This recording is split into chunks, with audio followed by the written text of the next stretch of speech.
I was a little bit nervous to introduce Moonrakers, which is the game I've been enjoying the most this year, to my two buddies here. Today, I'm going to get their opinions on the game after our playthrough on Legendary Tactics. Flash, Moonrakers! Okay. Oh, Cax, boy! Your opinion is... I have no idea what you're going to say here. We just finished the playthrough. I desperately hope you like this game. This is my third game, I think. This is your third game, so I already know where you're at, I think. Yes. They don't know. Yes. So you're going to get to find out both perspectives.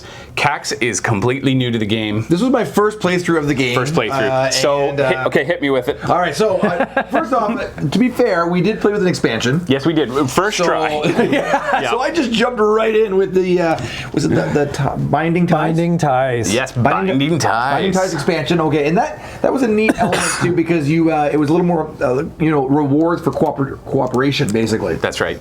Neat.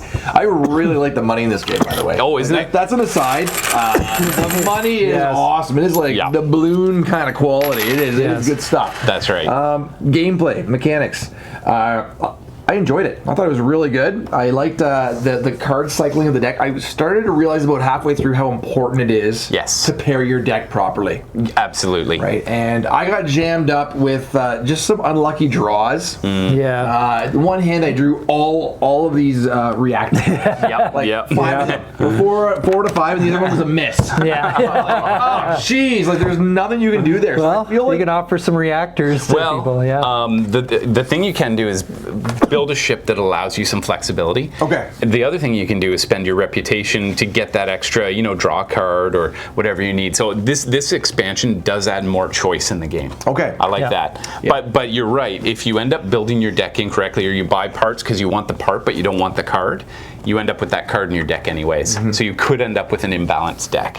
Yes, yes, and I just so you know too, I really came into this game wanting to love it. Yes, I really did, and I've been raving. You have been. Yes. You certainly have been. And did it hold up to the hype? It's very close. It's there. It's up there. Nice. I enjoyed it. I definitely enjoyed it, and I liked there's a real kind of it's collaborative. It's a collaborative kind of game, right? Like it is a competition. Absolutely. Right? Yes. You're all kind of playing. Yeah. You play together. Yes. Partly. Yeah. The best part of the game for me is that you're both trying to accomplish the mission and you're trying to pull a quick swindle on your buddies where it's like, okay, can you just take the extra hazard dice? You got all the shield in the world, and then they roll badly and you're like, oh, sorry, man. I hate to see that.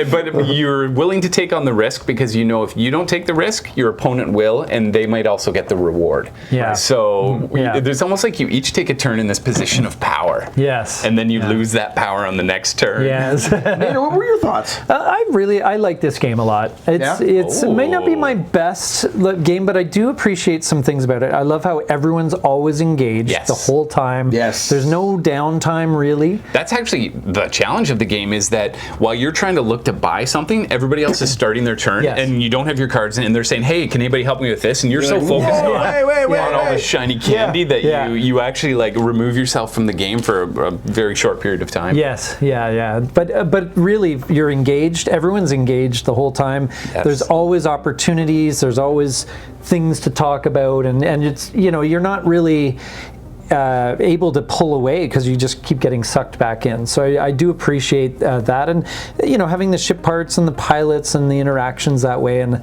the way the cards play out as well is kind of neat. It's a familiar system. Yeah. We see the system in a lot of games. If you've played Dominion, you'll know this one hands down. Yes. That was, as soon as I started hearing it, it's like, well, that's Dominion. Yes. So how about for learning the game? This was your third. Simplicity. Easy to learn? Very easy to learn, yep. I would say the learning was not a problem. We got to go to downsides though, because we like to offer fair reviews. We should tell you too that we purchased our own copy of Moonrakers, and I bought it for you. Yes, you did. It's Happy Gen Con. It's my birthday present, which hasn't. My birthday hasn't even happened yet. Already reaping the rewards. Yes. We did receive a review copy of Binding Ties from IV Studios. Yes. Awesome. So we better offer some. We like to offer a balanced review. So tell me, what were the downsides? I think the one downside is not so much with us, but I think if you have players who are more meek, I think this game could be very overwhelming because you need to be assertive. You need to put yourself out there and say, this is what I can do, and you got to like drive a hard bargain. That may be hard for some players that don't enjoy that. Yeah, that's very fair. It's really fun if you've got that rivalry going. But yeah, I think for someone who's just wants to play their game, they're used to playing like like a game where it's multiplayer solo and they just do their work on their own thing. Right? Yeah. This would be very, very overwhelming, I think. Great argument. Yeah. How about you, Tex? I think what I mentioned earlier, though, with just getting kind of unlucky with some card draw.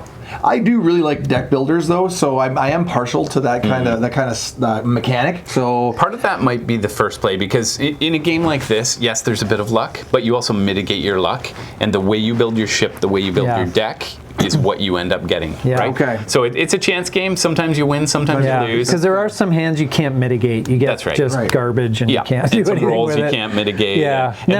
But that's where the negotiation kind of evens the playing field. Because if you can say, "Hey, I've got one shield. Can you help me with the other stuff?" and you're willing to work with someone, you can overcome that. The mitigation is not in the card play; it's in the negotiation. Okay. I think. I love that. To me, the hardest part of this game is the end game, because in the early game and the mid game, everyone's willing to help everyone.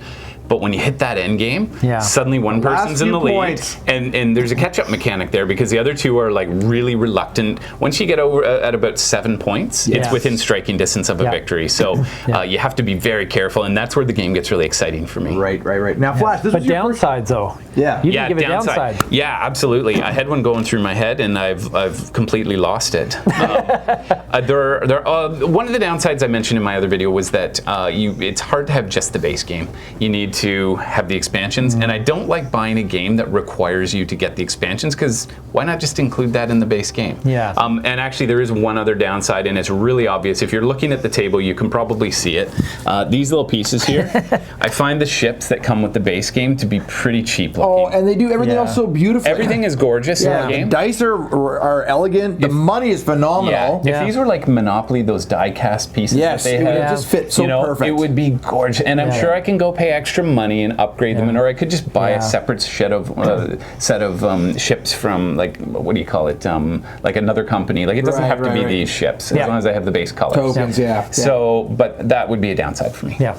Okay. So now this is your first time through Binding Ties. It is, yeah, and absolutely. Did it add? You know what? Subtract? I've been through Binding Ties and I've been through Overload, and with both experiences, I feel like I would not want to go back to the base game after adding the extra element. Yeah, well, that's a good expansion then. It is a good sign of a good expansion. That's right. I don't think it detracts from the game in any way. I think the game is already simple enough that adding an extra little bit of complication, where you have to remember that, it encourages cooperation, which I think is really important. So Binding Ties, I mean, the name of the game says what you're doing. It increases the cooperation in the game. And I like the fact that it probably helps speed up the game a little bit. Yes. Not drastically, but it might shave off 10 minutes. And it also allows for power plays. So like at the end of the game, your piece was way ahead here. I couldn't believe I got a victory point out of you for that last contract.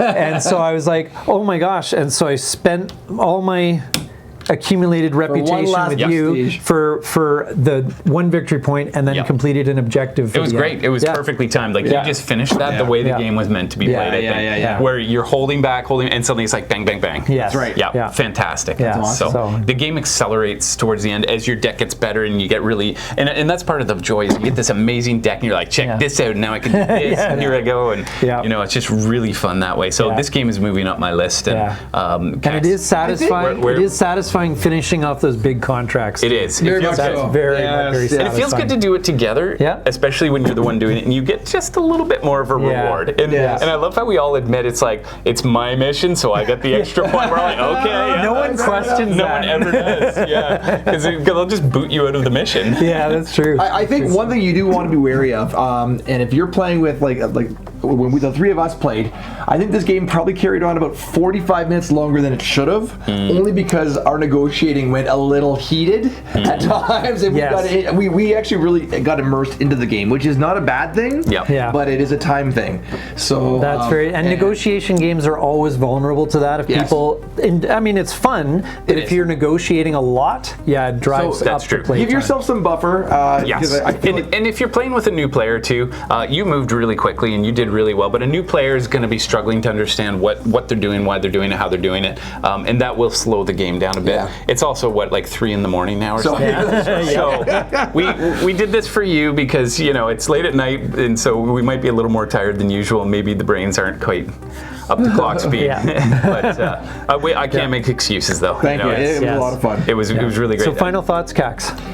Really enjoyed it. Looking forward to getting it again. Out of 10, what do you rank it? 7.5 to 8. Okay. Modest, but still solid. I would say 8 for myself. Very cool. I'd play it again. I'm happy to play this game if it comes out. Yep, absolutely. Is it my first choice? Probably not, but I'm happy to play it. Yeah, it's good. It's a full 10. Is it a full 10 for you? It. Yeah. Oh, that's awesome. You know what? Now that we're making this video, I'm gonna fix those ships. I'm gonna get better ships. You heard it first, I'm folks. gonna do it. And in the meantime, don't forget to get out there, get gaming, and be legendary.